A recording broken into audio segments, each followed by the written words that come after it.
Hey everybody, and welcome back to my channel. My name is Jennifer Graham, and I am doing a video today all about wrapping presents. So right now, I am measuring to make sure that I have enough on one side, and then what I do is I pull the rest of it up and I roll it back over a little bit so it makes a crease where I need to cut.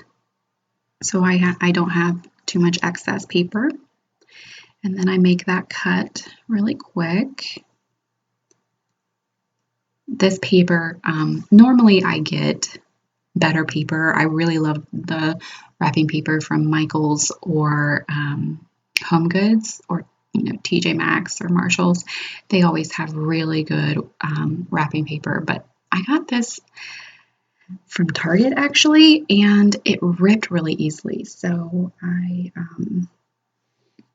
wasn't really impressed with it, but I went ahead and used it anyway. So I made sure to measure on one side to see how long to make the side pieces. So when I folded them up, so they would be the right length. So I'm cutting that now.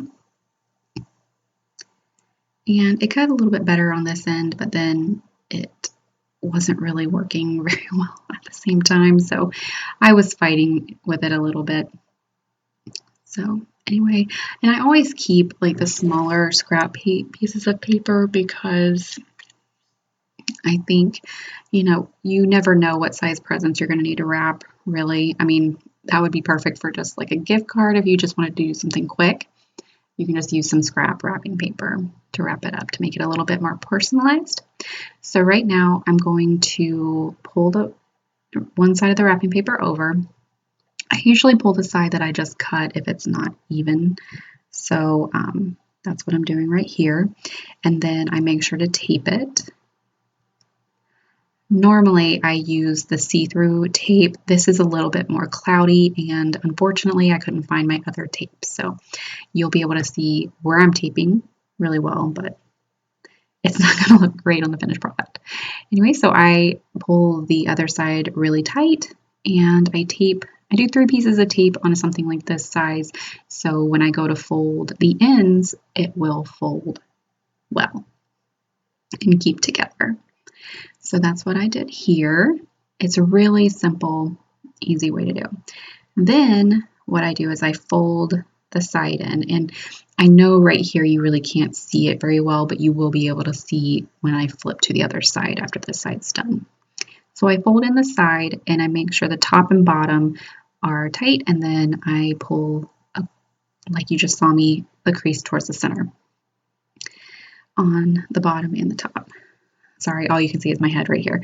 But so then I'm just making sure it's tight. It's really hard to see on this angle, so I apologize for that, guys. But I then pull the bottom part up, which I'm doing right now. You just can't see it in frame. And then I tape it together. And while I'm doing that, I'll tell you a little bit about myself. If this is your first time viewing my channel, my name is Jennifer Graham, and I am a mother to a wonderful son, Zolly, and I am also married to my husband, Stephen, and we live on a 30-acre farm in Indiana with a 100-year-old farmhouse. And I created this channel so you could get a little bit of insight into what farm life is really like.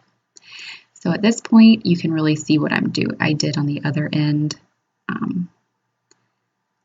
You push it down, crease it,